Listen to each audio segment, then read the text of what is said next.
Now, in our first story, former Director General of SSNIT, Ernest Thompson, and 2 other managers have been indicted in the PricewaterhouseCoopers investigations into the controversial SSNIT software scandal. One supplier from among the contractors has also been indicted in the audit. The over 300-page report was presented to SSNIT this morning at a press conference which ended a short while ago. Board Chair of the Social Security and National Insurance Trust, Dr. Kwame Adokofo, says it is to ensure transparency in the ongoing probe that PricewaterhouseCoopers was contracted to conduct and an independent audit into the controversial $72 million digitization contract.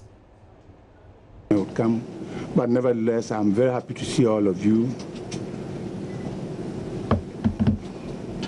Fellow members of the board and management, ladies and gentlemen, and friends of the press, I thank all of you for coming to the Pension House this morning to witness the presentation of the report on the independent review and assessment of the trust by Pricewaterhouse. For the 3-year period ended 31st December 2016, and for the 3-month period ended 31st March 2017. The current board and management of the trust were appointed by His Excellency the President, Nana Addo Dankwa Akufo-Addo, a little over a year ago, and a month later we had a little meeting with the press. It was also very well attended, and at that time we asked you to cooperate with us and see the developments in the coming year. At that time also we brought in Pricewaterhouse and informed the press and the nation that we are going to do a report. And that report is the independent review and assessment which has been going to be presented today by Pricewaterhouse. When we took over, because of the numerous challenges that the trust was encountering and the low level of credibility in the Ghanaian society that trust had, it was not believed by anybody. It had a very bad reputation. The team, the management and the board decided that there was need for a review of the trust in 4 main areas. The first one is IT review. The second one, internal control assessment. The third one, human resource functions effectiveness. And the fourth, independent financial review.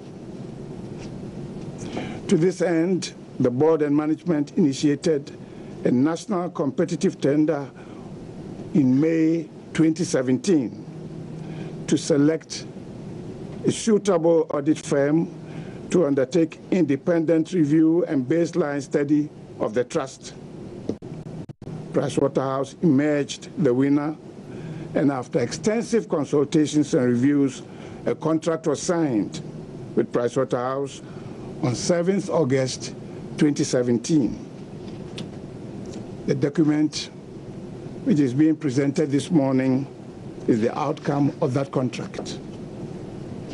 The board and management would like to take this opportunity to express our deep appreciation to Pricewaterhouse for the report. It is the hope and expectation of the trust that the results of this review will provide the basis for the board and management to assess the adequacy and effectiveness of existing processes, systems, and infrastructure in relation to the vision and strategy of the new leadership team. Here I'm talking about the board and the management. Ladies and gentlemen, as you all know, SSNIT is the first-tier administrator of Ghana's Social Security and Pension Scheme, responsible for the pensioner, the victims of occupational incapacity, and their dependents in times of financial need, as prescribed by the nation's pensions laws. Ladies and gentlemen, let me emphasize, with all the authority I can muster, that the current board and management take our responsibilities very seriously. When I'm talking about the pensioner, the worker, and their dependents, we take our responsibilities very seriously, and because of that, we've engaged Pricewaterhouse, and in times past, we might have heard of our involvement with Yoko. The idea is to sanitize SNIT so there will be greater credibility with the Ghanaian public. SNIT has been perceived as having improper management practices, imprudent investment, financial irregularities, and other antisocial activities, which collectively acted as a drain on the resources of the trust. This is what people believed. All these negative practices cannot be completely corrected in 1 year. We've tried very hard, but we can't claim to have corrected everything. But a number of positive corrective measures have been introduced to sanitize the practices and procedures that gives the trust such a negative image. So the team leader for PricewaterhouseCoopers, Michael Esiedu Entry, who presented the report to the board chair, gave highlights of the report.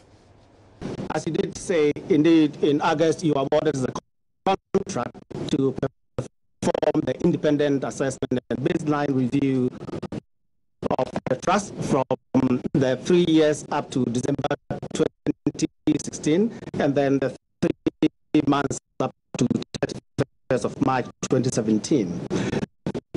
We commenced the exercise, and as part of the process, they made various levels of management to obtain information that helps us to establish the current state of the trust.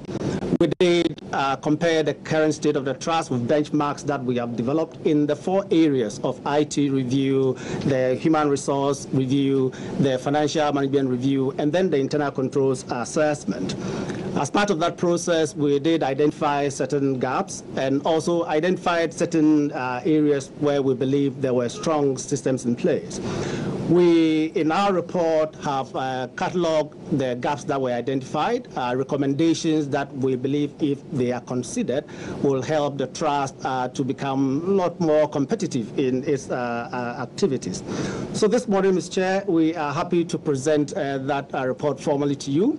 It is a bulky report. The report is structured in 5 sessions with some appendices. Together, it's about 340 plus page document. It's a big one.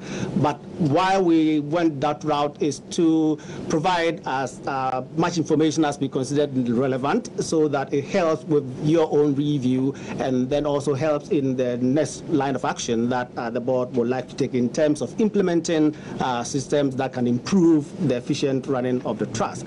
So once again, on behalf of the PwC team, we say thank you very much for the opportunity. And this morning I present to you a copy of the 340-page document. Thank you, Mike. Thank you. Thank you. Ladies and gentlemen. Now, according to Director General of SNIT, Dr. John Ofori-Tenkrine, the company has picked up in its operations after he took over office a year ago. Project in question was part of a larger automation project, which was supposed to automate the business processes of SNIT. That project was also part of this audit, or this review that PwC has carried out.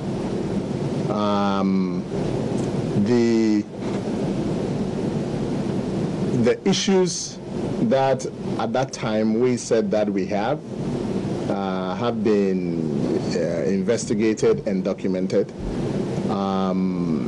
The costs of that project has been factored into the report. I think that when we photocopy the executive summary, you will be apprised as to what the distribution is and what the numbers are. So that project is subject matter of that report. Let's move away from that issue. And there have been several interventions to empower women in rural communities to help lift households from poverty. In the northern region, for instance, some hard-working women are putting in several hours of work in order to be able to support their families. Joy News' Adelaide Arthur reports a rice processing company at Nasia in the West Mamprusi district is supporting dozens of women by offering them an opportunity to earn a living.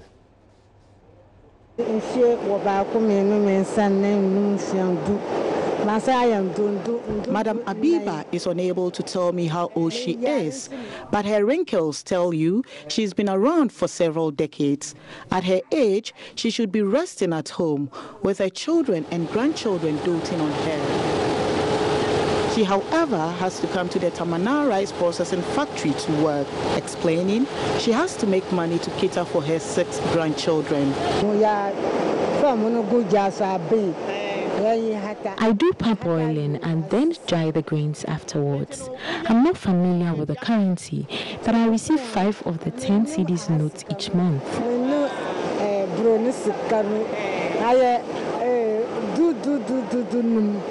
She talks proudly about getting her eldest grandchild into senior high school. One of my grandchildren is now at the Yendi Senior High School. Their mother is not here. She left for Accra, where she works as a head porter. Madam Abiba is not alone. Several other women like her work at the Tamana rice processing factory here at Nasia, about an hour's drive from Tamale. I take 150 cedis monthly. The money I earn together with what my husband makes from the farm helps us to provide for our children. Managing director of the rice processing factory says the company engages about 300 women in its rice production value chain. The women cultivate rice and also help with processing and marketing of the Nasia Star rice. There are about 21 women who boldly told me they were every year, whenever they finish with their farming season, they go to Kaya South to do this mini job. But they've stopped since the startup of this place.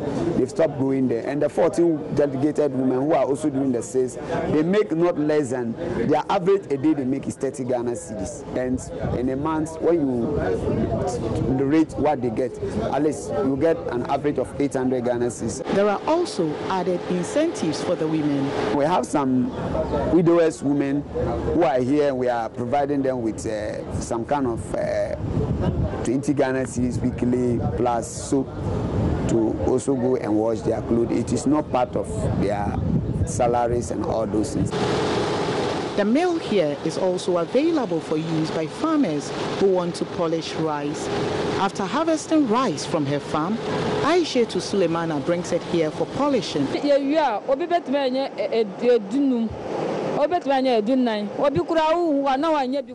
get 15 bags of rice when the harvest is good. Sometimes we get only 4 bags or nothing at all. We only pray for a good harvest the following season. I sell the rice here after milling. We measure using this container and we charge 9 cedis for each. It's a difficult job, she says, but one she has to do to be able to support her husband and 3 children. It is tiring for me. The stressful nature of the job has made me lose so much weight. The factory, which was established in 2016 with support from EDIF and Exim Bank, is able to put on average about 2,000 metric tons of processed rice on the market every month. But managers intend to scale up operations so more women can be engaged. We have the ability to expand because day in, day out, the market, they keep on increasing. And I think Ghanaians are more switching more into the local rice. So we have the intention of increasing the capacity from the current 20 tons to 50 tons. The money the women who work here make may seem inadequate compared to what some women in the country's cities make. But the hardworking women of Nasia and neighboring communities are grateful for the opportunity to earn money, which they say sees them through challenging times. Adelaide Arthur, Joy News, Nasia, Northern Region. Let's move from the factory to the farm, because the Rural Women Farmers Association and the Network for Women's Rights in Ghana, NetRight, are calling on government to put measures in place to facilitate women farmers' access to land for farming. The women's group say 52% of Ghana's agricultural workforce are women, and therefore government cannot continue to exclude women when implementing agricultural policies. They therefore want governments to, among other things, ensure equal representation of men and women on all agricultural-related committees at all levels. They were addressing the media at Bolgatanga in the Upper East region after a 3-day workshop on strengthening the voices of rural women farmers to improve livelihoods. Correspondent Albert Sori reports. Women's groups in the 3 regions of the north, including the Rural Women Farmers Association, the Network for Women's Rights in Ghana, NetRight, and the Widows and Orphans Movement, attended the 3-day workshop which aimed to strengthen the voices of rural women farmers for improved livelihoods. The workshop was funded by the African Women Development Fund. The women resolved after the workshop to draw government's attention to the issues confronting women in agriculture in Ghana, and also suggest ways by which these issues could be resolved. Women continue to face grave challenges in assessing and claiming their rights to land, modern, appropriate and friendly technology. It is therefore important that the government's flagship programs, interventions such as Planting for Food and Jobs, One District, One Factory, and One Village, One Dam initiatives ensure that rural women farmers are not left behind. Governments to ensure that the Ministry of Land and Natural Resources, through the Lands Commissions, establish land banks to facilitate women's easy access to land. 2, to increase the female extension agents from the current 13% to 40%. 3, to invest in research institutions and support the inventions and scaling up of modern, appropriate female-friendly technology to reduce the drudgery experienced by rural women farmers from the current 12% to 33%. 4, to consciously ensure equal access to resources, informations, and equal representations of men and women on all agriculture-related committees at all levels. A woman walking 5 miles to go and farm and walking 5 miles back, 10 miles a day. What work is he going to do? And even after harvesting, how much of the food can she carry back to the house? This is what I know about widows not getting land. Women in Upper West who are widows, those who are fortunate to have sons, grown-up sons, and they still stay with their grown-up sons in the husband's house, they still have access to the husband's farm. Well, of the children, they cannot, the sons, they cannot change their way. But let's say they are girls and they marry out. It will be difficult for you to get that area, that plot. Because if you agree to stay in your husband's house, if you agree to attach yourself to one of your deceased husband brothers, then you still have the chance to stay in the family and work on the land. Then now with the women in agricultural platform, you will go and they will give you a place which, after walking to that place, you'll be so tired that you can't even work. And if you are able to work, then you fertilize the place. The next year they will say, oh, go to this place and leave this place for us. We said we are strengthening the voice of rural women to be their own voice, to interrogate policy issues, to interrogate systems that inhibit their economic rights. So first, we need to build their capacity so that they will be able to understand the issues. Because if you go to the Tindana, is that, and you don't even understand the customs that you are dealing with, how are you going to raise issues? For Joy News, Albert Sori, reporting from Bolgatanga. Still watching Joy News today. My name is Daniel. That's the stories we've done so far. Former Director General Ernest Thompson and 2 other managers of SNIT indicted in PricewaterhouseCoopers report on controversial software scandal, which was widely criticized by the public. Still to come, sanitation remains a big challenge for Ghana, threatening the health of the citizenry across the country, particularly at some major market centers. We'll tell you how bad the situation is at the WA market on Joy News Agenda today.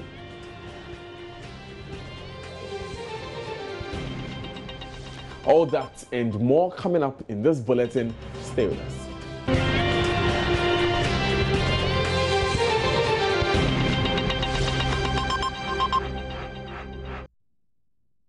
Thanks for staying with us. Now, imagine going to the markets to buy food products and you meet the products kept on a filthy bare ground with only a polythene or a wretched sack covering them. In addition, a few meters away from the sales point is a storm drain dotted with a bunch of solid and liquid waste, which serves as an abode for mosquitoes and houseflies.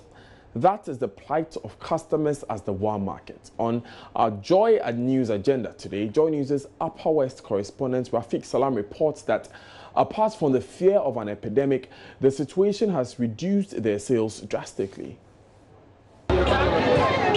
This is the WA market.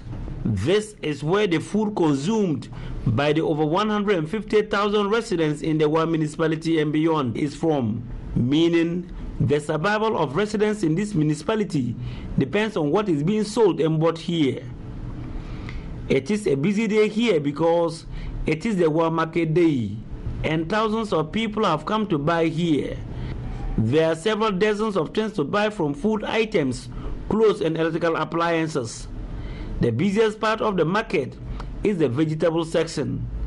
A lot of customers are seen scrambling and searching through basins to get the best pumpkin and cassava leaves for their homes. Every inch of the working space here at the market is being covered by these vegetable sellers. Hardly can one get a working space. Retired midwife Gladys Nimbie, for close to 3 decades, has been buying all her household needs here. She is worried about the extent of filth in the market. The arrangement of the places, like the vegetables you see them selling, they should have been on tables in a very neat line, arrange them so that when you just need it, you walk to that place where specifically you buy the things. But you realize that they have mixed up everything. So you have to come and search, and they are on the ground. And it's very faulty. Health-wise, it's not safe. On rainy days, the market can easily be mistaken for a muddy pitch. Customers like Gladys Nimbie, dreads go in there. So when it rains, do you have any difficulty? Oh, when it rains, it's terrible. Me in person, sometimes, except that I'm in the market and it rains, but after it rains, I don't want to come to the market because the place is very filthy, very, very filthy. So what do you think will be done to change the situation? Well, we have to educate. We have to educate our masses. One municipal chief executive, Isaku Tai Mumin, is aware of the filthy nature of the market and tells me about the difficulty they are grappling with. The problem has to do with the attitude of the people sometimes, because there is a designated place for all these people selling, vegetables and other things.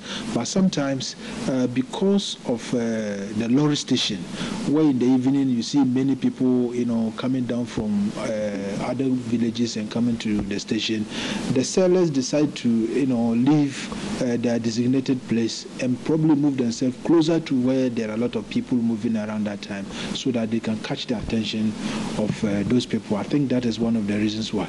But we have a task force in the market that works, 24 hours to make sure that everybody trades in his or her designated place. But human beings as they are, sometimes it's always very difficult to keep them on check. Another challenge faced by traders at the WA market is the storm drain that divides the market. Part of the drain is covered with concrete slabs and stores constructed on top of them. The other part of the storm drain is kept open and serves as a toilet for many in the night, explaining the bunch of solid and liquid waste dotted all over the walls and slabs of the drain. Traders selling close to the storm drain say they are losing customers as a result of the pungent smell. Mariam Idrisu is a mother of 4 and sells fish close to the storm drain. We are very worried because it haunts us, and sometimes some of the customers will come and run back because of the smelling and how the place is. You can't even stand by it because this thing, they will come and be on the fish, because fish, the frying ones, they chop it this thing, they don't cook. If they see the place like that, they just run away, and it is affecting us. Even you can't even eat. Sometimes the place will be smelling. You can't even eat. Unlike the market, the storm drain has no dedicated cleaners. It depends on the benevolence of groups or associations embarking on cleanup exercises or sanitation day programs for it to be cleaned. This, Madam Idrisu said, is not enough. When you want to talk, they check you and go away. The more they do it, me for now, when I stood where I do the marketing, I spend my own resources to clean the gutter. But the foreign day, you just come, the same thing. When you want to talk, they will just come and be insulting you. The quality is no good. So I'm appealing that he should come and help us. So the place is very neat. We will not get quarrel. We will do our marketing nicely, and everybody will be peace. One municipal chief executive, Isaac Otaire Mumin, said will soon enforce it by laws on sanitation to deter people from defecating on the storm drain. Yeah, there are 2 toilets. Yes, 2 toilets just around there. But you see, people still, go outside to defecate in the gutters. So that one is attitudinal. We have to invoke, punitive measures and to let our sanitation guards to, hover around the area. So if we get anybody, at least we plead with the judiciary and then the law enforcement agencies, at least to take the people to task. If we get 2 or 3 or 4 people punished according to the bylaws that we have, or even the sanitation laws of the country, I think that will serve as a deterrent to the people. We are not sleeping, because as you have rightly mentioned, that place is a market where they sell food and vegetables. So if it has to be like that, I don't think it's good. Till the one municipal assembly gathers the political will to punish persons who carelessly defecate at important places like the War Market, residents will continue to eat unhealthy foods. Reporting for Joy News, Rafiq Salam. Wow. Let's come back to the Central Region, and the Member of Parliament for Asin South, Reverend John Ntimfojo, has provided relief items to some communities in the Asin South district. This follows the devastating effect of torrential rains that has rendered many homeless and destroyed thousands in property. As the communities await the National Disaster Management Organization, NADMO, for relief items, the MP says he needs to provide an interim relief support for the victims of the rainstorm. Richard Kojunyako has more. It's been 2 weeks of torrential rains in some parts of the Asin South district. The effect of the rainstorm has been devastating. Many homes, health centers, schools and other livelihoods of the people have been destroyed. Many families had to put up with other relatives, while others had to spend sleepless nights in classrooms and other obscure places. 8 communities were badly affected: Asan Manson, Bosumadwe, Bayeden and other communities. Joe Apia is a former assemblyman for Nyankumasi Ahinkru electoral area. He sums up the frustration of the victims. It was last Sunday after church service that we saw that it has got raining, the cloud. The weather has got clouded, and it started to rain. But unfortunately, very vast and high wind blew, so that what we saw was that we could see here, the roofing of the houses were all uprooted. So in fact, we are all sorry for what has happened. And what we have to do is to tell the NADBO coordinator so that he come and assist us. And very fortunately, our MP also has come in to assist us. Well, as this has happened, you see, if you try to carry your own thing, that the government also will assist you. So as you came, You see, I'm with my carpenter trying to make roofing. An assessment has been done already for the National Disaster Management Organization to come to the aid of the victims. But owing to the severity of the disaster, the Member of Parliament for the area, Reverend John Intim Fojo, has donated 50 packets of roofing sheets and some relief items to help cater for the interim needs of the victims. Some houses were ripped off, some schools were ripped off, health centers were ripped off, and certain other social centers. And we have been able to carry out assessment and forwarded a report to NADMO and are waiting assistance. But of course, we will not be able to wait, until such a time when the assistance is due. As a Member of Parliament for the area, it is important that I took the necessary step immediately to support the victims whose buildings have been ripped off, and even to provide shelter for our children to have a place to school, and for all the health centers that were affected to quickly re-roof them. For which reason, immediately after I heard of the bad news, I had to personally come down to assess the situation. For now, the victims await support from the National Disaster Management Organization to enable them recover fully from the trauma they have been through. Richard Kwejonyako, Joy News, Asan South District, Central Region. Now, before we go for business, relatives of a journalist allegedly murdered by unknown assailants at Bekwai in the Ashanti region are calling for justice. They insist arrest and prosecution of the culprits will appease them as well as the spirit of the deceased. 31-year-old Portia Amejewa died at the Bekwai Government Hospital after being stabbed several times in her room with a sharp object. Her brother, Kweku Kwatin Kobia, tells Ohiming Teria the family is devastated by the callous act. The murder of the only female broadcaster of Bekwai-based DES FM left residents in shock. She was reported to have boarded a bus on Friday, bound for her hometown, Asante Mampong. She later rescinded her decision to travel and abandoned the trip, only to be murdered on Sunday. Police have intensified investigations after taking statements at least from 3 people following a visit to the scene by the homicide unit. The 3 who have been interrogated include the deceased brother as well as a male co-tenant and his teenage daughter. Sources say the Bekwai police have picked vital leads for possible arrest of assailants. Kweku Kwatin Kobia, who speaks for the family, wants speedy investigation. Police for Nyamayan say, Senipa want to Kwangu. No, no, I tell them, no, be a team at one in them. I want to see kind of We are devastated at the manner she was stabbed in her room. The family will not rest until the perpetrators are found. We are aware of police effort to arrest the assailant. We'll go to any length to ensure they are brought to book. We have been hard hit by her loss. It's the first time we are witnessing such callous murder. We will do whatever is required to get justice for her.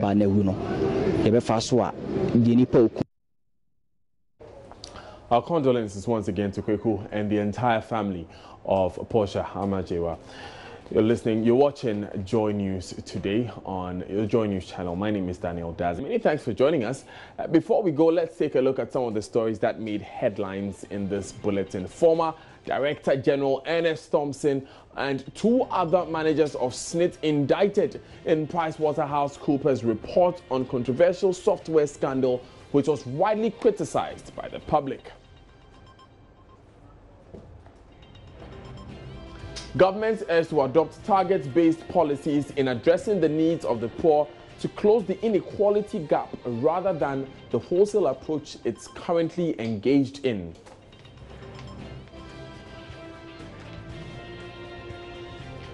For more news, log on to myjoyonline.com.